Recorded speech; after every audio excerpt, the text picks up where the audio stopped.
Good afternoon. Welcome to a fabulous Friday edition of Cupful. I have a co-hostess. Say good morning. You say good morning? Okay. Good morning. I say good afternoon. Good morning. Welcome to a fabulous Friday edition of Cupful. It is good to see you. It is good to be seen. Let me give thank God for a brand new day. Let me give a shout out to my sister Jennifer, Jen, Faye, Gap Filler for helping me put my natural in a protective style. We're still fixing it up. Thank you. So I wanted to come on here and talk to you about Jeremiah. God gave me a word. I'm going to give it to you. Jeremiah 38. And it talks about how God gave Jeremiah a prophecy.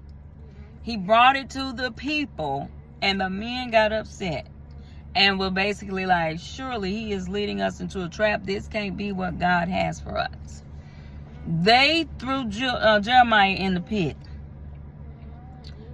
The pit was full of mire. Mire is a thick, like a swampy substance. Its definition is a difficult place. They put Jeremiah in a pit because of him telling them what God had said. There was a man who saw all of this happen, an Ethiopian man by the name of, what was his name? Abimelech, I want to say. Find it and read it, Jeremiah 38. He went to the king and he said, they are doing this is an evil work. Jeremiah is in this pit. He is in this mire. I'm paraphrasing y'all. And he can die because he's not eating. The king said, go get him.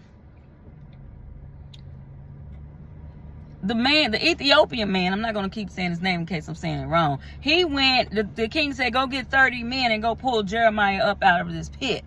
He went and found the men, but he also went into the royal palace and found some raggedy things to lower down so Jeremiah could put him onto his arm so they can lift him up by the rope. I was reading that this morning. I read the whole chapter and I was like, so God, what are you saying? And God told me to go back to the beginning. And I read it again, and then God dropped in my spirit, somebody is watching. And someone is coming to rescue you.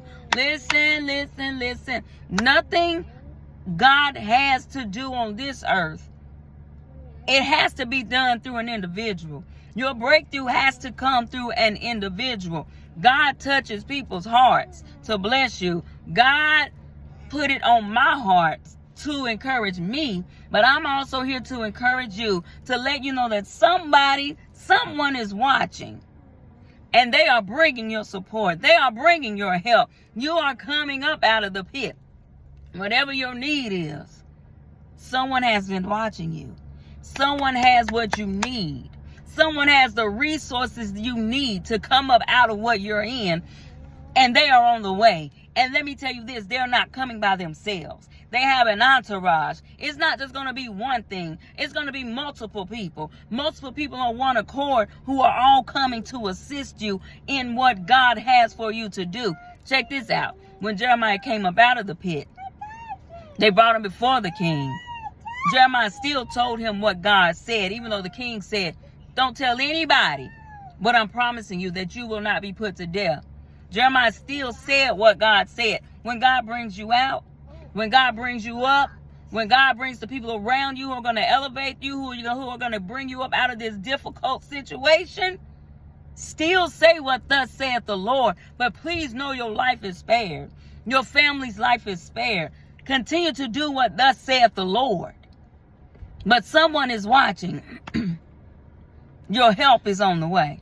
Hey! And they're going to have everything you need to get up out of it. It's going to be a comfortable removal.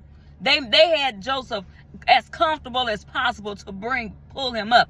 I don't know how far the pit was. I don't know how deep it was. I know he was in swampy water. I know he was in a difficult, tight situation that he couldn't get out of by himself. But someone was watching. And they had compassion. And they knew Jeremiah hadn't done anything bad, and they went before the king. Someone is going before the Lord on your behalf, and your help is on the way.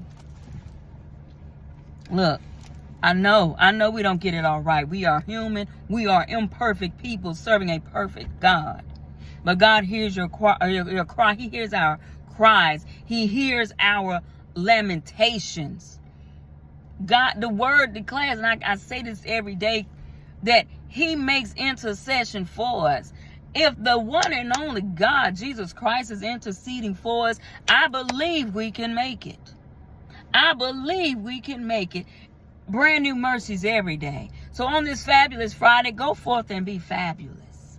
You go forth and be fabulous. Put your own spin on everything and anything, knowing that God has already made the way.